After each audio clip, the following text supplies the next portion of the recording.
Comenzaremos el bello estudio de esta obra, la biografía de HPV. Haremos un poquito anterior donde nos quedamos para entrar en línea en el hilo, capítulo 7, Travesía Tibetana, parte 2. Según testimonios pertenecientes al conocimiento sobre budismo tibetano de HPV, encontramos otra evidencia posible de su declarada estadía en el Tíbet, tierra de misterio. La primera fue registrada por Margaret Cousin, quien obtuvo reconocimiento a fines de 1920, porque visitaba la sagrada cueva de Amarnath en los Himalayas, 14.000 pies sobre el nivel del mar. Ahí meditaban los monjes. Su artículo, Un peregrinaje a los Himalayas, describe con tanta profundidad y sentimiento las magníficas vistas del peregrinaje, que uno piensa que es una pena que esto se encuentre enterrado en las páginas de una vieja revista, 55, un llamado, dice, esto está en Margaret Cousin, Peregrinaje a los Himalayas, Teosofía Mundial, Los Ángeles, California, volumen 1, número 2, ahí están los años, 1930. En una edición posterior se publicó lo siguiente: cuando la señora Cousin regresó con seguridad a Srinagar, la capital del estado de Cachemira, fue invitada por un prominente sadhu, un maestro espiritual, un santo, a visitarlo a Srinagar. El sadhu, él estaba muy impresionado con la valentía de la dama, que realizó el largo y peligroso viaje casi sola y fuera de la estación acostumbrada para el peregrinaje. Durante la conversación que versó sobre religión, filosofía y arte, solo le faltó ciencia, la señora Cousin preguntó al sadhu si había conocido a algún europeo que hubiese penetrado en los sitios internos de los Himalayas, internos, y se hubiese contactado con los grandes sabios, los rishis, y su sabiduría, su vidya. Él contestó que había conocido muy pocos, porque aquellos que venían a las montañas no venían en una búsqueda superior y no estaban física o espiritualmente preparados, todo en armonía, físico, el cuerpo, mental. El sadhu recordó que en los primeros tiempos de su vida de disciplina en los Himalayas, una dama había encontrado los maestros superiores y había recibido la sabiduría antigua. Retrocediendo retrospectivamente en su memoria, recordó por fin que ella no era británica, aventurera, sino rusa.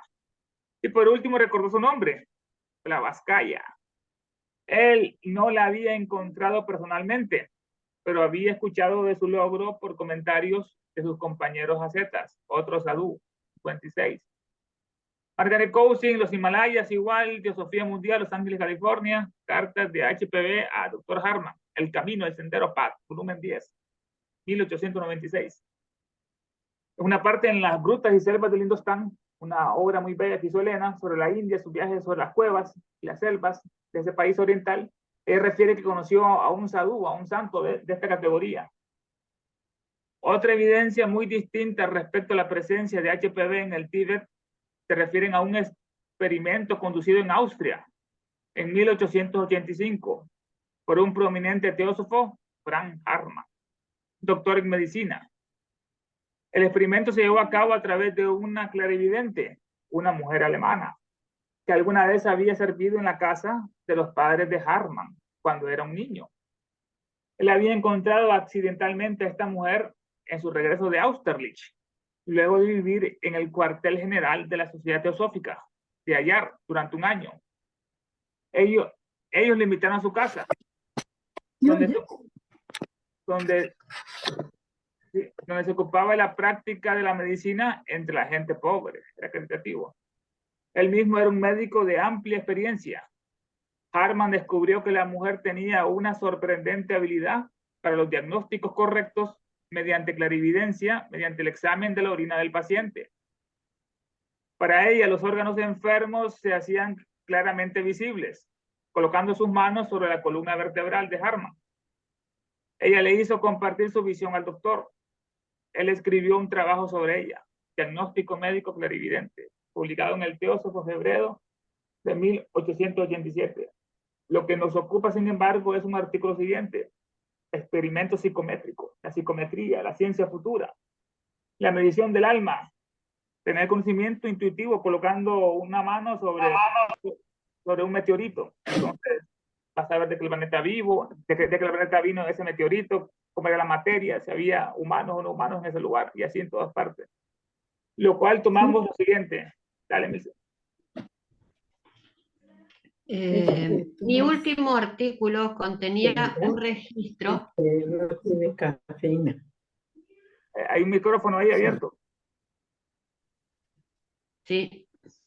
Bueno, mi último artículo contenía un registro con respecto de los poderes clarividentes de una mujer paisana alemana que residía en los suburbios de su ciudad Kempten. Luego de enviarlo, se me ocurrió examinar sus poderes psicométricos y por consiguiente fui a su casa armado con los siguientes documentos. Primero, una carta de la señora Rhoda Bachelor de Otakamund, India. Segundo, una carta del coronel Olcott de Adyar, Madras. Tercero, una carta de la condesa Weismeister de Ostende, Bélgica. Cuarto, una carta oculta, supuestamente de un adepto que no llevaba ni sello de correos ni ninguna otra indicación con respecto del lugar donde había sido escrita. Le di a la mujer la carta número 1 y le pedí que la mantuviera sobre su frente y permaneciera totalmente quieta y pasiva, sin pensar en nada, y que luego de un rato me dijera qué había visto. Ella dijo que no creía que vería nada y que jamás había escuchado antes de un experimento así, pero deseaba hacerlo. Luego de un rato... Un momento. Un momentico, por favor. No sé, no habrá forma de apagar el micrófono ese que está abierto. Porque sinceramente que no se ha entendido, yo por lo menos no he entendido nada. Gracias. Gracias, Víctor. Leo de nuevo. Mi último artículo contenía un registro con respecto de los poderes clarividentes de una mujer paisana alemana que residía en los suburbios de su ciudad Kempten. Luego de enviarlo, se me ocurrió examinar sus poderes psicométricos y por consiguiente fui a su casa armado con los siguientes documentos. 1. Una carta de la señora Rhoda Bachelor de Otakamund, de India. Segundo, una carta del coronel H.S. Olcott de Adyar, Madras. Tercero, una carta de la condesa Westmeister de Ostende, Bélgica. Y cuarto, una carta oculta supuestamente de un adepto que no llevaba ni sellos, ni correos, ni ninguna otra indicación con respecto del lugar donde había sido escrita. Le di a la mujer la carta número 1 y le pedí que la mantuviera sobre su frente y permaneciera totalmente quieta y pasiva, sin pensar en nada, y que luego de un rato me dijera qué había visto. Ella dijo que no creía que vería nada y que jamás había escuchado antes de un experimento así, pero que deseaba hacerlo. Luego de un rato, ella comenzó a describir una cabaña con una baranda al lado de una colina y con una habitación superior con una ventana a una bahía en un rincón. Ella describió el moblaje de esa habitación y algunos árboles que se podían divisar desde la baranda, pero que no creían naturalmente en ese país, porque parecían álamos. Fácilmente reconocí en su descripción la residencia de la señora Bachelor, llamada Los Laureles, en Ooti, y los árboles de eucaliptos en su vecindad. Ella también describió una dama con un vestido gris, pero no conozco a esta última. Le tendí entonces la carta número 3 escrita por el coronel Olcott. Supuse que esta carta había sido escrita en la habitación privada del coronel y que si la causa de estas imaginaciones psicométricas era la transferencia de pensamiento, me describiría esa habitación. Pero en vez de ello, ella me dio la descripción de una sala larga y alta, con pilares y bancos correspondientes a la apariencia del hall de entrada de los cuarteles generales, entre paréntesis teosóficos, en Adiar. También describió los caminos de grava, los árboles, el río, con sorprendente corrección, y habló de un salón adjunto donde, entre comillas, un hombre con una barba, cerró la comilla, estaba escribiendo, y cerca de ese lugar, hacia el río, una especie de jaula de la que no conocía ni podía imaginar el uso. En este punto, Olcott, como editor de El Teósofo, añadió su pie de página al artículo de Harman. Entre comillas, posiblemente, como la jaula fue descrita hacia el río, la descripción se refiere a un tramo de las peculiares escaleras nativas, algunas de las cuales habían sido usadas en la construcción de una nueva biblioteca sánscrita y fueron apilados durante un tiempo a la orilla del río, presentando exactamente la apariencia de una jaula. Pero de este incidente, por supuesto, el doctor Harman no sabía nada. Harman continúa. Luego siguió la carta de la condesa Weismeister y recibí una muy buena descripción de los bonitos ojos azules de la condesa y de una muy firme, agradable y bella mujer mayor, en quien fácilmente reconocí a Madame Blavatsky. Seguí, Ernesto, si querés. Haciendo los experimentos de psicometría, le colocaba la carta ya sea en el corazón o en la frente, y de repente venían a su mente las imágenes de quién había sido escrito todas estas cartas. Estaba con la condesa. La mujer también describió la casa donde estas damas residían, de muchos grandes manuscritos, en algún idioma extranjero, y del moblaje de las habitaciones. HPV escribía en ese momento la doctrina secreta. Lo más destacable fue que ella vio un número de estatuas y bustos en la casa, culturas, una circunstancia que no puede verificar hasta el presente porque jamás estuve en Ostend y dicha casa me es desconocida. Aquí el doctor insertó una nota. Al escribir lo anterior, recibí una carta de la condesa en respuesta a mi interrogante. Ella decía, la mujer tenía razón sobre la estatuaria. Hay muchos bustos en la casa. El experimento crucial de Harman y uno que le preocupaba mayormente en la carta número 4, la carta oculta de un adepto, era genuina. ¿Existían en verdad los maestros de sabiduría? Harman continúa. La carta era una que tomé al azar de mi caja, que contenía cartas de clase similar. Luego del experimento la examiné y vi que era una que había encontrado un día sobre mi mesa en mi habitación en Adyar, India, donde hacía un momento no había ninguna carta, las había materializado. Ahora, con el corazón lleno de temores y premoniciones de malos sucesos, le extendí la carta oculta. Su primera exclamación fue de sorpresa. Maravilla, felicidad. Ah, clamó, ¿qué es esto? Jamás vi nada tan bello en mi vida. Muchas de estas cartas están hoy en día en el Museo de Londres como los objetos fascinantes y ocultos de su elaboración, que la tinta no está impresa y hay puntos que supuestamente solo con una impresora de pines se podían realizar, pero esta impresora fue inventada en 1900, ¿no?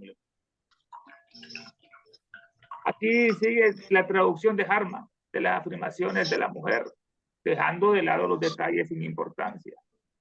Veo ante mí una alta colina o elevación artificial, y sobre esa colina hay un edificio que parece un templo con un alto techo chino. 57. Entonces, Blavatsky, cartas de HPV al doctor Hartman, El Sendero, Paz, volumen 10, enero 1896, y en otra parte. El templo es espléndidamente blanco, como mármol, como si estuviera hecho de puro mármol blanco. Y el techo descansa sobre 3 columnas. Sobre el techo hay un sol brillante, resplandeciente, pero no, solo parece un sol, parece ser alguna clase de animal. No sé cómo describirlo, nunca vi una cosa así antes, pero brilla como un sol. Animal, qué raro eso. Ángel de ser. Hay un bello sendero de piedras suaves y algunos escalones que conducen al templo. Y yo voy subiendo. Ahora estoy allí y el piso es un lago, en el cual la luz de ese sol sobre el techo refleja. Pero no estoy equivocada. No es agua, es una clase de mármol amarillento que brilla como un espejo. Ahora lo veo bien. Es un piso de mármol en forma de escuadra y en el centro hay un punto redondo oscuro. Esto es todo tan bello. Se parece a alguna medida al Valhalla, cercano a Regensburg. Valhalla es un paraíso que tenían los nórdicos, donde solo los valientes podían entrar, los que fallecían en campo de batalla y eran honorables, entonces las valquirias los llevaban a ese lugar como el Valhalla, pero había que ganarlo, era como el cielo de ellos. Ahora estoy en el templo y veo 2 caballeros mirando hacia algo en la pared. Uno es un caballero de apariencia muy fina, maestro, pero está vestido algo diferente a la gente en este país. Él está vestido en un manto flojo y flotante de blanco puro y la parte delantera de su zapato señala hacia arriba. Como se indicó previamente, los maestros de HPV eran indios, no eran tibetanos, o sea, diferentes raciales. El otro es más pequeño y pelado, usa un saco negro y hebillas de plata, adornos en sus zapatos, tal vez eran H&M. Ellos miran una pintura en la pared. El retrato representa un vaso con algunas plantas tropicales, algo así como hojas de pera espinosas, pero muy distintas de las hojas espinosas que hemos visto siempre. El vaso no es una pintura, sino un vaso real. Primero pensé que estaba pintado. Está en un rincón y hay pinturas ornamentales sobre él, decoraciones. Hay algunas pinturas y dibujos sobre la pared, debajo del cielo raso, donde comienza el techo. Hay un campo panel sobre el cual hay algunas curiosas figuras. Algunas parecen como un 15 y otras como una B, y otras como escuadras y cifras, y con toda clase de ornamentos entre ellas. Se ven como si fueran números, pero no creo que lo sean. Podrían ser extrañas letras o caracteres. Por sobre ese campo o panel hay otro, sobre el cual hay algunos dibujos cuadrados o platos, con algunas cosas muy raras pintadas sobre ellos. Ellos son movibles.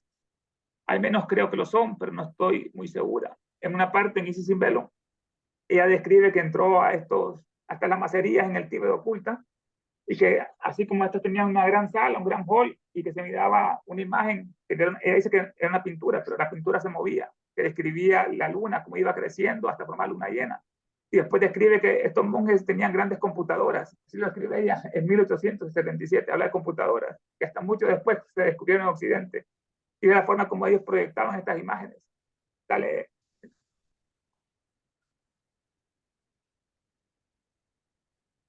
Milce.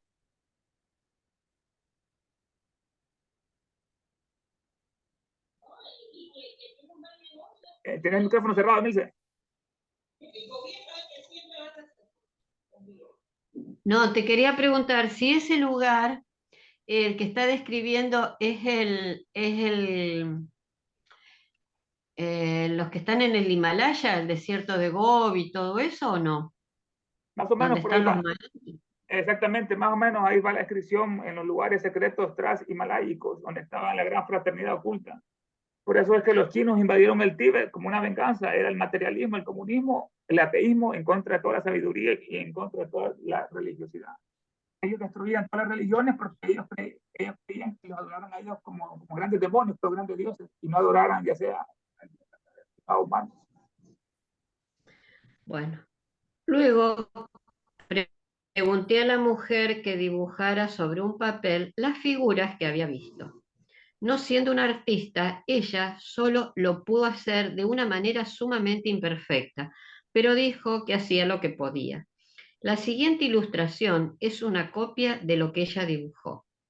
La mujer me dijo que cuando ella simplemente imaginaba una cosa, la memoria la abandonaba rápidamente, pero que cuando ella veía una vez una cosa clarividentemente, permanecía en su mente y podía evocarla con todos sus detalles siempre que quisiera. El dibujo completo fue reproducido como frontispicio de El Teósofo de marzo de 1887, que contenía el artículo del doctor Harman. Sigue el dibujo. Bueno, nosotros no lo tenemos. Dice el techo, la fila superior o panel con ornamentos, la parte media, tapas movibles, la otra fila inferior de letras, columnas y una esquina.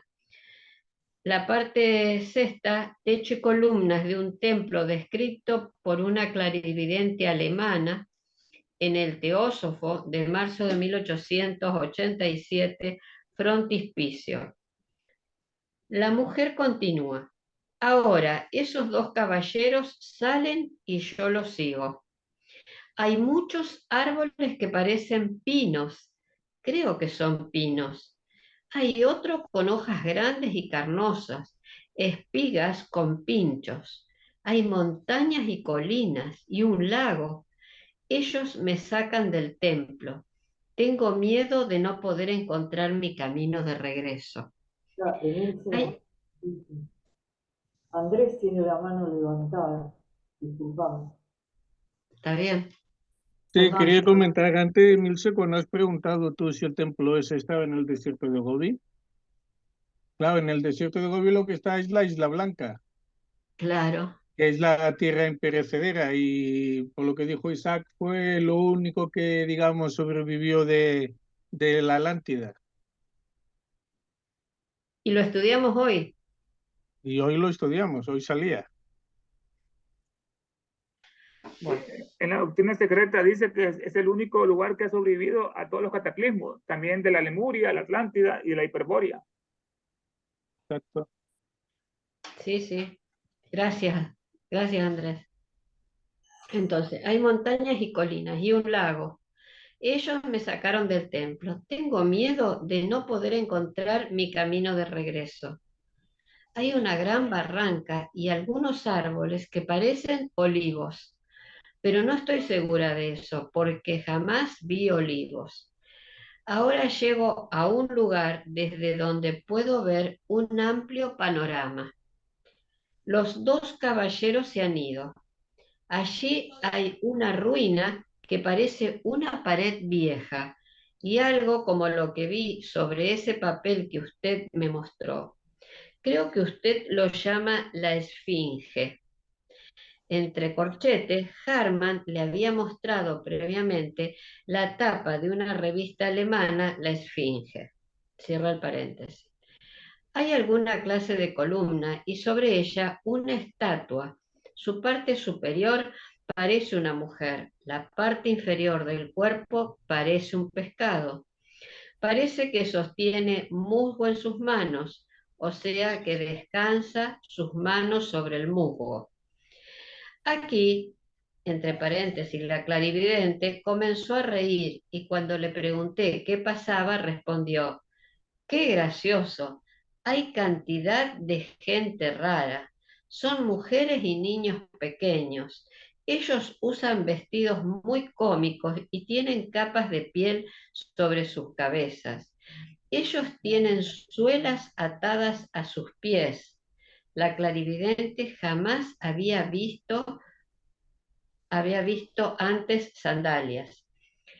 Ellos recogen algo de la costa y la colocan en canastas. Ahora toda la escena se disuelve en una nube.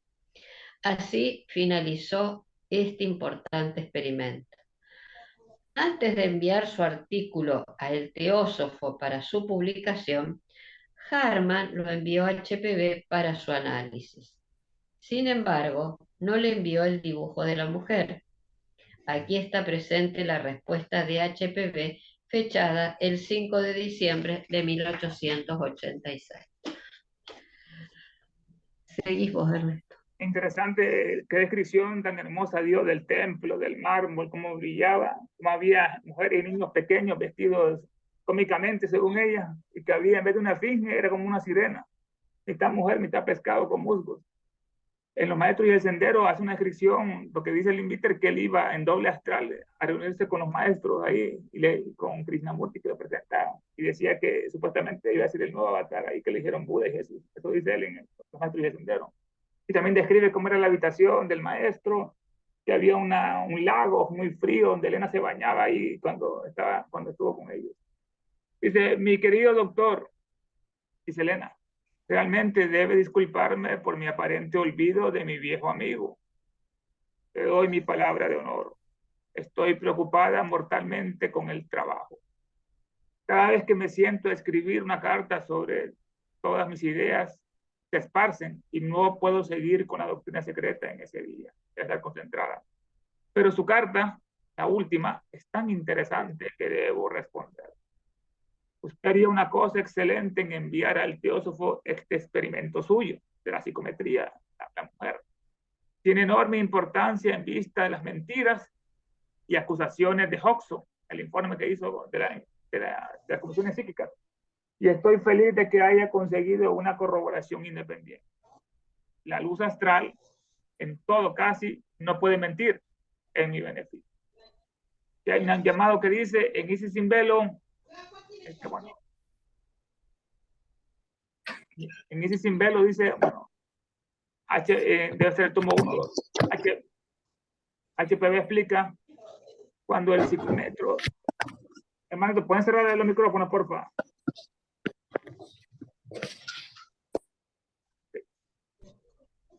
Estamos en Isis sin velo, que ya habla sobre la psicometría. HPV explica cuando el psicómetro, medición del alma, examina su espécimen, se contacta con la corriente de la luz astral conectada con ese espécimen, y la cual contiene imágenes de los sucesos asociados con su historia. Es lo bueno que ella siempre nos da la explicación de todo.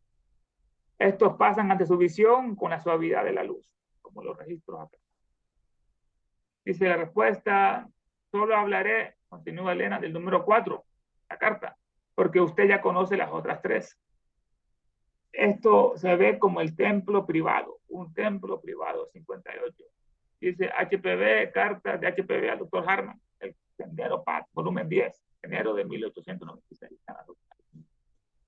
Dice, este es un templo privado del Techu Panchen Lama, el líder político de los Lamas, el líder espiritual. El Techu Panchen Lama, cerca de Chinganse, hecho de cemento de madras, entre comillas, como material. Brilla como mármol, de bello, y se llama el templo Shankan, nevado. Y hay una nota nevado, y dice, bueno, la pronunciación correcta para un templo tibetano es el Yakan. La escritura manual de HPV podía haberse confundido con una S.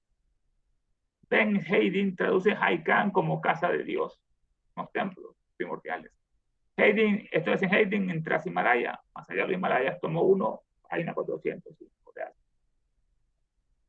Bueno, esto se ve como el templo privado del Techu Panchen Lama, cerca de Chinganse, hecho de cemento de madras como material que brilla como mármol, y se llama el templo de Shankan, llamado.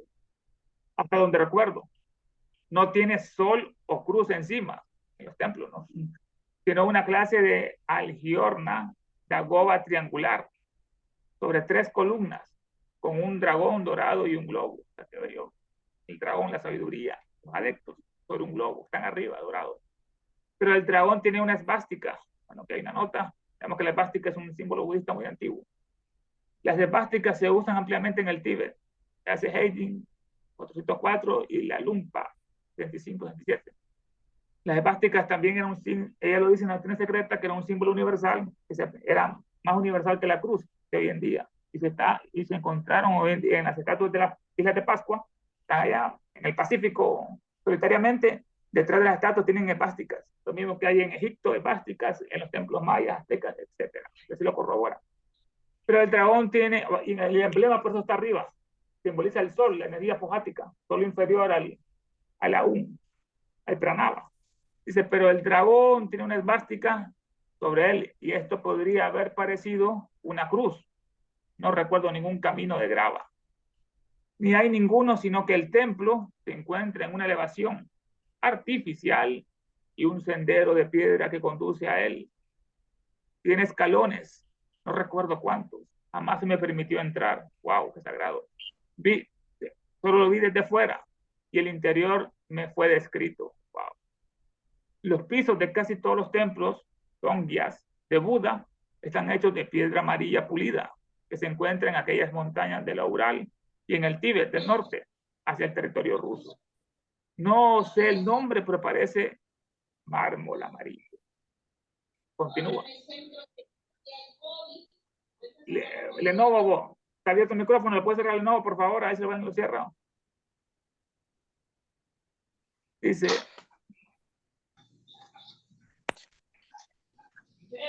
Esto está mal.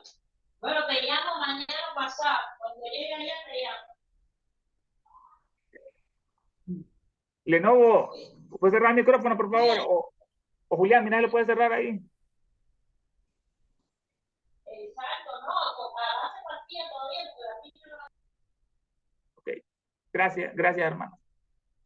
Ahora estamos en la parte, el caballero de blanco puede ser maestro, y el caballero pelado puede ser algún sacerdote con la cabeza afeitada.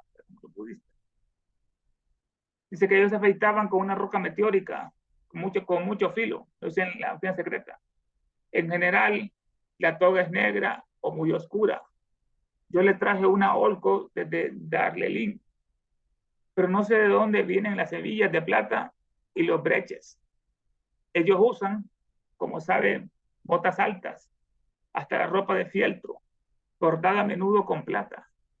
Quizás lo que vio sea un pantallazo astral mezclado con un flash de memoria, asociación de ideas, sobre alguna imagen vista previamente. En estos templos siempre hay retratos, entre comillas, movibles, sobre los que figuran varios problemas geométricos y matemáticos para los discípulos que estudian astrología y simbolismo. El vaso, entre comillas, debe ser uno de los extraños jarrones en templos para variadas finalidades. En los rincones de los templos hay numerosas estatuas de varias deidades, los Diana y Johanna. Los techos casi siempre están sostenidos por fila de columnas de madera, dividiendo el techo en 3 paralelogramas. Y el espejo melón de acero pulido, redondo como un sol, se coloca a menudo arriba del kiosco sobre el techo. Yo misma pensé una vez que era un sol, miniatura, energía eléctrica. También sobre la cúpula de la goba, a veces se ve un pináculo graduado, parte más alta, y sobre él un disco de oro colocado verticalmente, disco de oro, y una punta como una espina, y a menudo un soporte en media luna, bajo el globo, y la esvástica sobre el globo. Luna, cuando los musulmanes usan el símbolo, la esvástica, los budistas. Pregunté a ella si esto es lo que vio. Om Tran Anji Hum, cuya figura se dibuja rústicamente a veces sobre el espejo melón, un disco de bronce. Contra los malos espíritus funciona para el populacho. Recordemos que HPV no había visto el dibujo de la mujer reproducido en la página 92, y aún así el parecido es casi exacto, la psicometría. O quizás lo que ella vio fue una hilera de pedazos de madera, pequeños cubos, sobre los cuales se veían estas cosas. Vemos que era un lugar muy sagrado, que dice Elena anteriormente, que a ella no le dejaron entrar. Dale, 7. Símbolos vistos en un templo tibetano por una clarividente. De Patz, enero de 1896, en la página 298. Si es así, entonces lo que vio, los pinos alrededor de esos templos, estos se construyen expresamente en donde hay esos árboles, y las hojas con pinchos y los árboles con frutos chinos que los sacerdotes usan para hacer tinta. Un lago y seguramente muchas montañas, entre una rayita, de haber un maestro cerca de Chilgadse, hay solamente pequeñas colinas. Las estatuas de Meila Hualpo, el señor andrógino de las salamandras o los genios del aire, se ve como esta esfinge, pero la parte inferior de su cuerpo está cubierta de nubes. No es un pez y ella no es bella, solo simbólica. Los pescadores no usan solamente suelas como las sandalias y usan capas de piel. Eso es todo. ¿Servirá? Escríbame. Llamada 59. Blavatsky en cartas de HPV al Dr. Harman en The Paz, volumen 10, enero de 1896, 297 a 299. Uno de los problemas en lo anterior fue descifrar, o más bien identificar, los extraños caracteres que aparecían tanto en el dibujo de la mujer alemana como en la carta de HPV, porque no tenían parecido con los caracteres impresos tibetanos. Para resolver este conflicto, debí recorrer a la ayuda de Wesley Needham, a cargo de la colección tibetana de la Universidad de Yale y experto en ese lenguaje. Tanto el artículo de Harman como la carta de HPV fueron enviados con la pregunta. El 8 de diciembre de 1986, Needham contestó: he leído con mucho interés los experimentos psicométricos y puede informarle que en la página 299 de las cartas de HPV a Harman, las cartas tibetanas son Om Tram Ha Hri Hum en el grupo líder, ordenadas así: Om Tram Am Ri Hum, todos los mantras sánscritos en caracteres tibetanos. El grupo de abajo, entre corchetes, parecen ser los mantras dedicados a los 5 Dhyani Budas. En tibetano es Lam, en sánscrito es Rana Sambhava. Tibetano Sham, Amohidishi en sánscrito. Ram en tibetano, Amitabha en sánscrito. Kam en Vairocana, Bam en Absovia o Vajrasattva en sánscrito. En la página marcada techo, los caracteres en corchetes son distintos de las páginas 299 y están más allá de mí. Entre corchetes, estos últimos son las tapas movibles de los cuales HPV dio algunos ejemplos que no había visto el dibujo de la clarividente. Debajo de estos cuadros está el Om Tram Ham Hari Hum, otra vez los mismos mantras sánscritos en caracteres tibetanos algo arreglados. Ellos se llaman sílabas semilla. No se intenta su traducción. Entre corchetes, en tipos impresos comunes tibetanos. Ellos también se relacionan con los 5 Dhyani Buda. Así, se confirma que una ignorante mujer alemana pudo reproducir en símbolos semillas tibetanas un mantra sagrado del cual no tenía conocimiento previo. El catalizador para este hecho destacable y sus visiones fue cómo se ha visto una carta oculta que se decía era de uno de los maestros de HPV en el Tíbet. Es necesario dar unos pasos más en el experimento de Harman para completarlo. Esto es, verificar si las afirmaciones de HPV son correctas respecto de lo que la mujer vio. Algunas de ellas ya se han verificado en las páginas anteriores. Otra vez recurrimos a Wesley Needham de Yale para que nos ayudara. Seguimos, Ernesto. Estuvo interesante la parte de acá arriba cuando hace una descripción bien extraña acerca de lo que vio allá, las estatuas de Meligna Gupco, el señor andrógeno, o sea, como los lemures, que es las salamandras, son elementales del fuego, o los genios del aire, los silfos, que se ve como esta esfinge. La parte inferior de su cuerpo está cubierta de nubes y no es un pez. En el cristianismo le dicen el príncipe del aire, le dicen al maligno, andrógeno, salamandras, etcétera, fuego. Al que estaba oculto. Bueno, se le envió una lista de un número de ítems que requerían identificación, aunque disponía de una gran colección tibetana en Yale, que es la universidad más antigua norteamericana. Solamente pudo verificar 2 de los ítems. Primero, que en los templos tibetanos hay numerosas imágenes de Dhyanis, Bodhisattvas y Budas, y también divinidades protectoras de la furia, la furia. Segundo, el pináculo graduado y disco son obviamente el Chorten común. Ver Hipólito Desidere. Un relato del Tíbet de la lámina cuarta, página 132. Needham sugería que para los demás ítems hablara con el hermano del Dalai Lama, el profesor Tuxten, J. Norbu de la Universidad de Indiana en Bloomington. Norbu no pudo ayudar. Algo tarde me enteré que 2 amigos investigadores en budismo viajaban a India y entre otros lugares visitarían Dharamsala para ver al Dalai Lama. Es la parte hindú que le dio el gobierno a los budistas que han sido desterrados de su patria. Dharamsala, esta es la vivencia donde vive el Dalai Lama.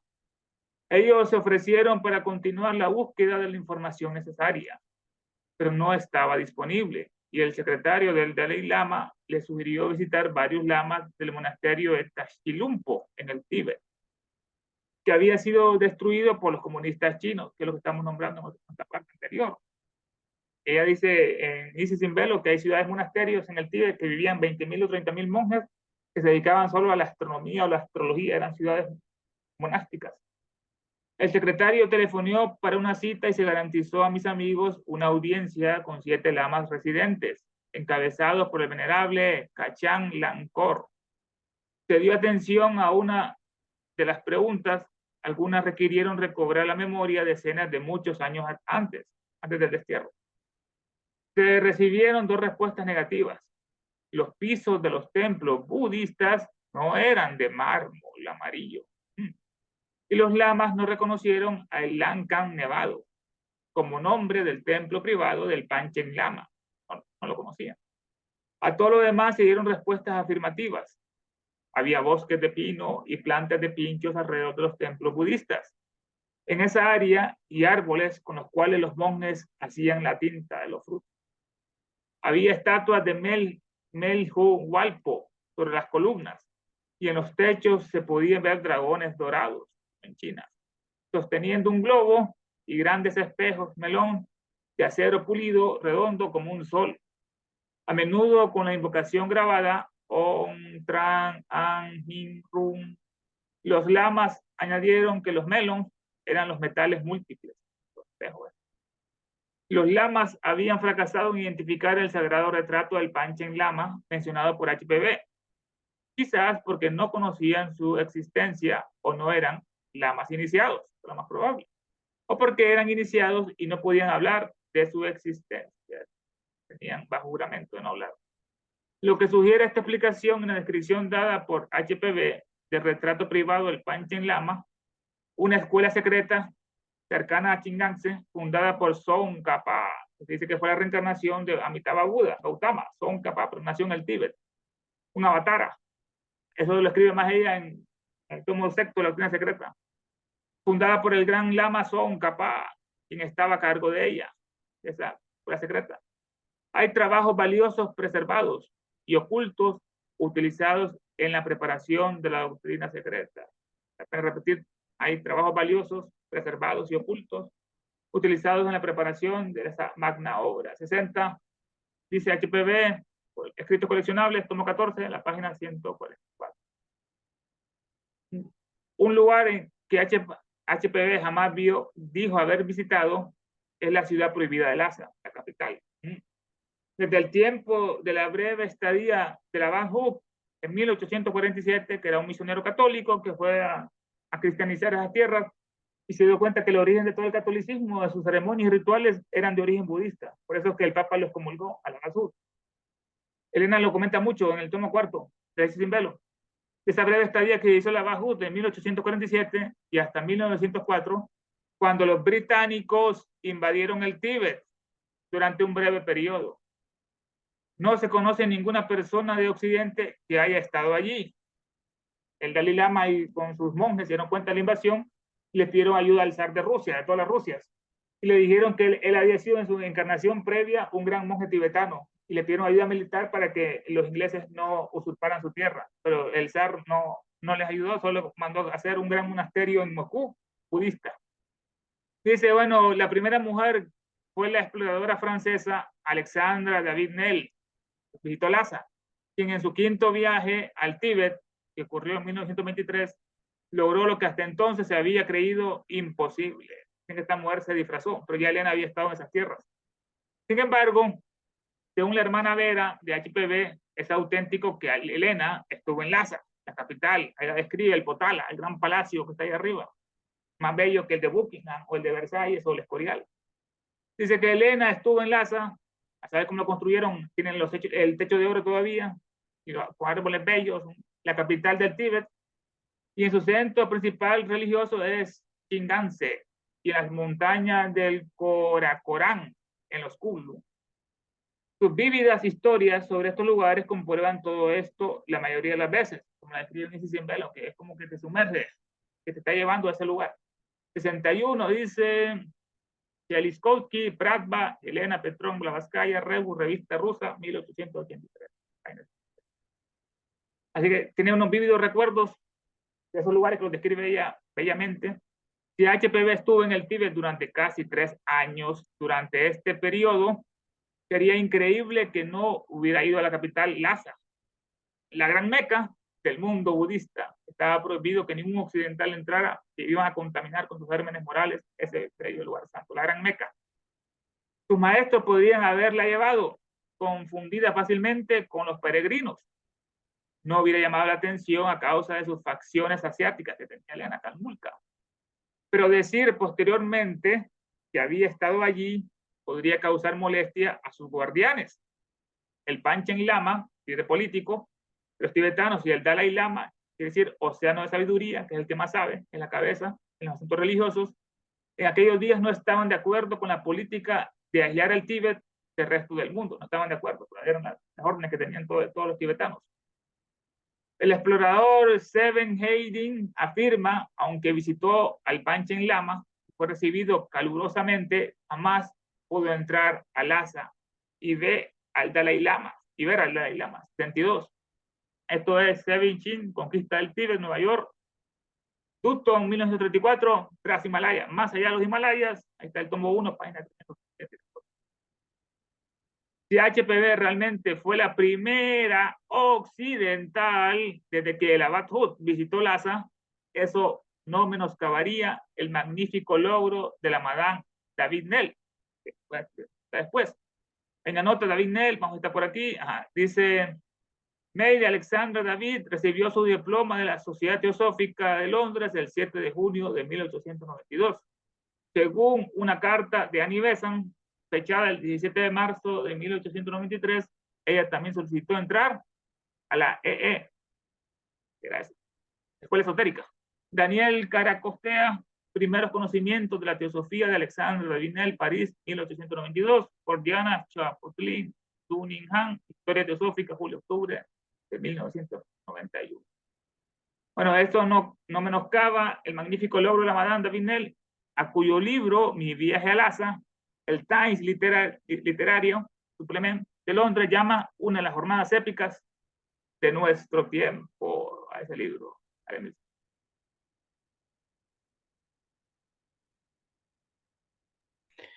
Un registro sin fecha en el diario de David-Néel se refiere a una amiga británica, Elizabeth Morgan, Entre comillas, un día mientras, entre corchetes, mi escribía, Elizabeth dejó caer la palabra teosofía con el nombre Blavatsky. Este, añade David Neal, abrió una nueva fase en mi vida, llamada 63. Bárbara Foster y Michael Foster, Viaje prohibido, la vida de Alexandra David Neal, San Francisco, California, Harper and Row, 1989 al 57.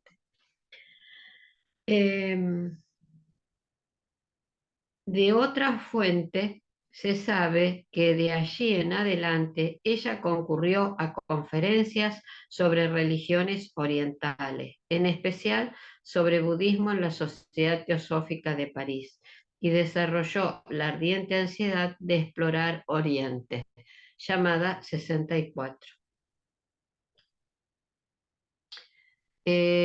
Alexandra David Neal, Mi viaje a Lhasa, Boston, Massachusetts, Bacon Press, 1986. Son las 10:53. Seguimos. Sí, ¿por qué? Porque llegamos a leer otro capítulo más. Capítulo 8. Travesía tibetana, parte 3. Durante el periodo final de la estadía de HPV en Tíbet, parece que se encontraba en las montañas Karakoram, en el norte de Kashmir, parte del gran panorama himalayo hacia occidente de Sikase y Lhasa. Según su hermana Vera, ella estuvo allí con el Mahatma Kaache, que vivía con su hermana y sobrino. El Mahatma Moria, escribe Vera, entre comillas, su propio gurú, no tenía residencia permanente y viajaba constantemente viviendo a donde lo necesitaban en ese momento, llamada 65. Selikovsky en Pravda o Yelem Petron Blavatsky, Rebus, 1883, en la página 66 a 67.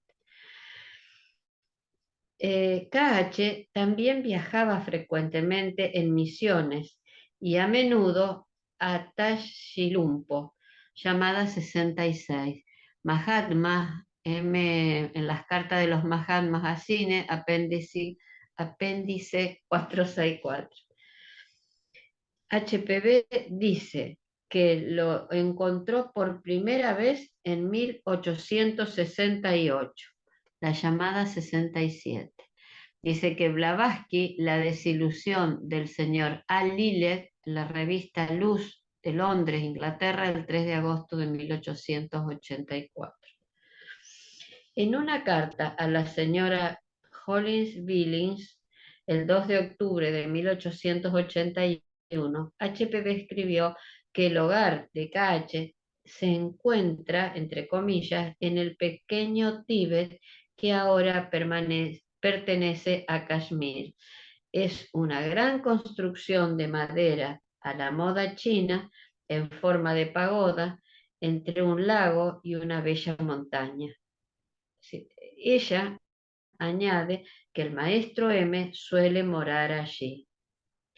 Ambos maestros, ella dijo, rara vez aparecen abiertamente en el mundo, pero ellos pueden protegerse por sus formas astrales en cualquier parte, llamada 68. En el Foro Teosófico de Poilomas, California, mayo de 1936, 3:43 a 46. El hogar de KH, o Ashram, como Olco lo llamaba, tenía más de un propósito, como se indican las cartas a William Schultz del teósofo hindú Damodar, quien en una experiencia extracorporal fue llevado allí. Damodar escribe: me encontraba en un lugar peculiar, en el extremo superior de Kashmir, al pie de los Himalayas. Había solamente 2 casas, una frente a la otra, y ningún signo de habitantes. De una de ellas salió Kutumi. Era su casa. Frente a él estaba el maestro M. El hermano K me ordenó que lo siguiera. Luego de avanzar una pequeña distancia de casi media milla, llegamos a un pasaje subterráneo natural, bajo los Himalayas. Este era un curso natural del río Indo que fluye subterráneamente con toda su furia. Solo una persona puede caminar por vez y un paso en falso sella la suerte del viajero.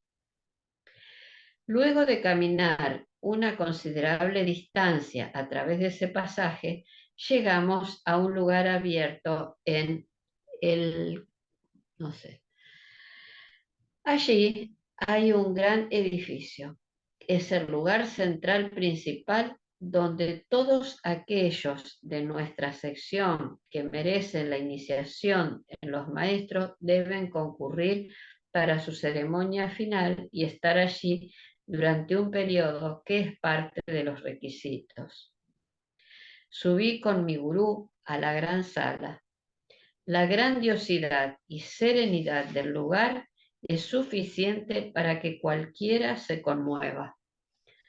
El esplendor del trono del principal es incomparable y tiene a su alrededor una gloria indescriptible. Consiste en un fulgor que parece irradiar de aquel que lo ocupa. Llamada 69. Stephen Icke, editor Damodar y los pioneros del movimiento teosófico, Nadia Madras, India, Casa de las Publicaciones Teosóficas, 1978, 60 y 62.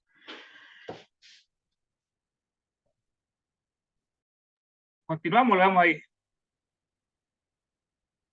Queda poquito, terminemos y lleguemos hasta el 9. Te Dale, queda pues. media página. Dicen que Damodar fue el único triunfo que ha tenido la Sociedad Teosófica. Como Damodar estaba bajo la tutela de HPV cuando soportó esta experiencia, y también unos pocos años después, cuando pareció haberla sufrido también en su cuerpo de vigilia. Esto está en Olcott, páginas de un viejo diario, tercera edición revisada, tomo 3, página 50. También su cuerpo de vigilia, uno podría pensar que algunas de sus propias iniciaciones también fueron aquí, solamente en su estado presente en Occidente, sino en el previo también, cuando, si recordamos, HPV afirmaba haber entrado al Tíbet a través de Cachemir. Con respecto de su estadía presente en Tíbet, HPV una vez describió en una carta a Sinet un vistazo de su entrenamiento cuando vivía en la casa de KH. Fue escrito luego de un vívido sueño relámpago que regresó a su conciencia con todos los detalles de su vida diaria allí. Mucho del tiempo de Blavaskaya se había ocupado en aprender dos lenguajes. Uno era el censar, el lenguaje sagrado de Vanagri, que se comunican los dioses y semidioses en esas regiones, que define como el nombre místico para la lengua secreta sacerdotal, el censar, nombre, lengua secreta que manejaban todos los pueblos, o el habla misteriosa de los iniciados adeptos en todo el mundo, 71. Blavatsky está en el glosario teosófico, página 295. Este era el lenguaje en el cual HPV decía estar escrita originalmente las estancias que formaban la base de la doctrina secreta y la voz del silencio. El libro de QT tibetano, La voz del silencio, 72. Blavatsky, La voz del silencio, prefacio, página 295. El segundo lenguaje de inglés. Él no quería aprender ese idioma. Parece incongruente que HPV debiera ir hasta el Tíbet para aprender inglés. No lo había estudiado de niña y hablado posteriormente en Inglaterra y América. Sí, el inglés de conversación, pero no mucho por sobre el nivel de los relatos del granjero Brown, que su gobernanta de Yorkshire le enseñaba, a su niñera le enseñaba inglés. Y hasta ella evitaba hablar, porque su acento adquirido en Yorkshire hacía reír a la gente. Muchos años antes le dijeron a los maestros que debería escribir la doctrina secreta en inglés. Ella no le gustó esa idea, ella prefería el francés, porque todavía no se miraba la gran prominencia que iba a tener el inglés en las dos guerras mundiales. Así que ella, como buena obediente, decidió estudiarlo. Dicen que una vez el maestro le colocó la mano en la cabeza para que le facilitara este idioma.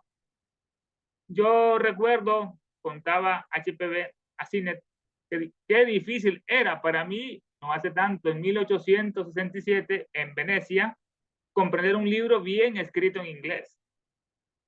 Al presentar las ideas teosóficas al mundo, ella tenía la enorme y dificultosa tarea de traducir las sutilezas de la filosofía, sabiduría y la metafísica a la lengua occidental, con todas sus improntas. Una lengua no equipada para expresar tales ideas, como lo dicen otras partes, que estas lenguas occidentales son materialistas, no son dignas para expresar ideas filosóficas sagradas. Una de sus tareas diarias era traducir las frases del censar al inglés. El maestro KH, que sabía ambos lenguajes, la corregía. También durante ese tiempo, HPV conversaba solamente en inglés, aún con su propio maestro. Pero ya fuera que su habla fuera buena o mala, ella dice, para él era lo mismo, porque no la habla, sino que comprende cada palabra directamente de mi cabeza. Le leí los pensamientos. En los sueños de HPV, la escena cambia y estoy saliendo con el maestro que me envía de regreso a Europa. 25. Está Chinararasa, editor, Carta de los Maestros, Sabiduría, Yar Maderas India, Casa de Publicaciones Teosóficas. Bueno, 75, bueno, hay un error de números. Dice, una fuente indica que la partida fue desde las colinas de Manasarovara, en Tíbet, 74, dice acá. Entonces, el teósofo ecléctico, San Diego, California, enero. Los mapas registran esta área famosa como el sur de las montañas de Karakoram. En los sueños de Blavatsky, la escena cambia y estoy saliendo con el maestro que me envía de regreso a Europa, formar la sociedad. Una fuente indica que la partida fue desde las colinas de Manasarovara, en Tíbet. Los mapas registran esta área famosa como el sur de las montañas de Karakoram. Hermanos, ¿tienen comentarios, opiniones, hermanos, de este estudio? A ver qué les ha parecido.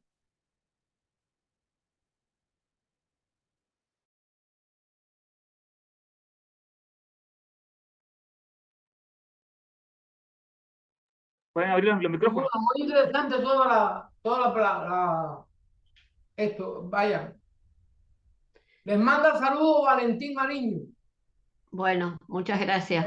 Me llamó contando ahorita tú venís hablando y dice, ¿qué están estudiando? Digo, no, estamos ahí. Pero bueno, dale saludos, hasta luego. Bueno, yo se lo doy.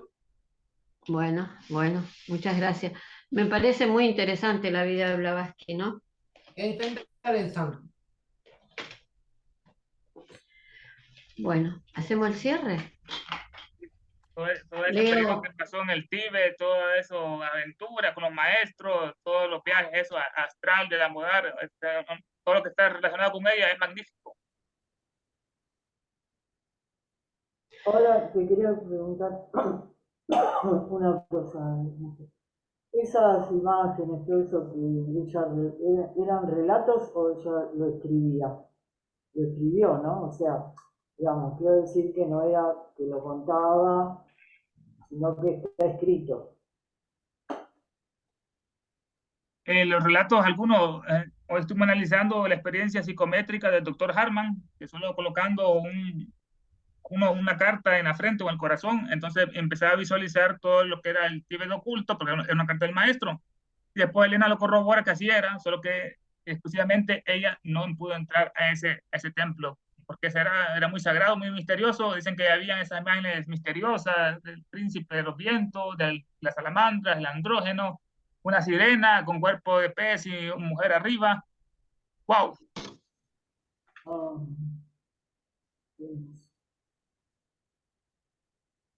Y después al final le pidieron ayuda a uno de la Universidad de Yale, que ahí es donde están los huesos y la calavera, que es una sociedad secreta bastante destructiva. Ahí perteneció George Bush, a esa sociedad que solo inicia a 7 personas cada año, pues esas fraternidades que están en Estados Unidos. Uno fue George Bush y el otro era John Kerry, que después se convirtió, eran los dos candidatos opositores, entre comillas, del Partido Demócrata y el Partido Republicano, Bush contra Kerry, pero todo era una ficción, que quien maneja el mundo son las sociedades secretas, como bien dice ella, en Isis sin velo. Leticia, ¿cómo estás? Hola, Leti. Buenas tardes. Estaba escuchando. Estaba interesante. No había leído eso. Excelente Sí. obra. Excelente obra. Gracias. ¿Eh? excelente obra que realmente nos abre a la fuerza de voluntad que tenía, a la fortaleza y a la dedicación, porque eso se lo brindó al mundo. Exacto. Debió ser muy difícil, muy difícil. Logró muchas cosas que otros ni soñaban lograr. Ni en esta época, ni en esta época una mujer se animaría a ir por esas zonas, e incluso los abrigos, o sea, tantas cosas que nosotros no pensamos, pero eh, la salud que debía tener para ella en ese momento, poder sobrepasar todo. Bueno, yo leo una... ¿Cómo? No, Sí, no, no, Andrés. que es muy interesante. Ah, No. si alguien más quiere decir algo. Si no, bueno, leo una frasecita de Sirran para terminar, que dice, cuando hay un estado de unidad en uno mismo, el cual es una totalidad, es posible entregar la propia realidad que es atención, interés y amor de uno a cada persona y cosa con una plenitud que permanece siempre constante. Esto nos dedicó nos mandó a nosotros Blavatsky. Cuando hay un estado de unidad en uno mismo, como lo tenía ella, el cual es una totalidad, es posible entregar la propia realidad, que es atención, interés y amor de uno a cada persona y cosa con una plenitud que permanece siempre constante. Bueno, no sé si querés decir algo más, Ernesto, si no hacemos el cierre con el Ovidio Oculta. Bueno, Ovidio Oculta, que vibras en cada átomo. Oh luz oculta que brillas en cada criatura. Oh amor oculto que todo lo abarcas en la unidad. Que cada ser que se sienta uno contigo sepa, por lo tanto, que también es uno con todo lo demás. Paz, paz, paz a todos los seres.